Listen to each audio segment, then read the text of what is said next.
చేస్తూ అనేక రీతిగా దేవుడు మనం దర్శించి ఈ పూట మనతో మాట్లాడిన విశేషమైన అద్భుతమైన వర్తమానాన్ని బట్టి మీ హృదయాలు స్పందించే నమ్ముతున్నాను.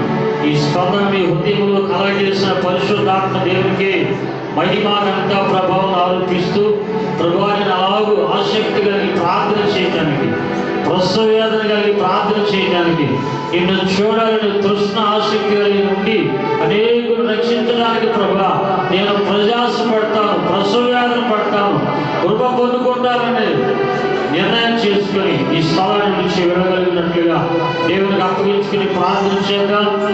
మహిమా స్వరూపుడైన మా ప్రియ పరలోకపు తండ్రి, అద్వితీయ సత్యదేవానికి వందనాలు, స్తుతులు, స్తోత్రాలు చెల్లిస్తున్నాను. ఆయన ఈ కూడికల నిమిత్తంలో దినాల నుంచి నా తండ్రి ప్రార్థన చేసి నాయన ఈ కూడికలో ప్రవేశించడానికి ఈ రోజు నాని మొదటి పూట మీకు మాకు ఇచ్చిన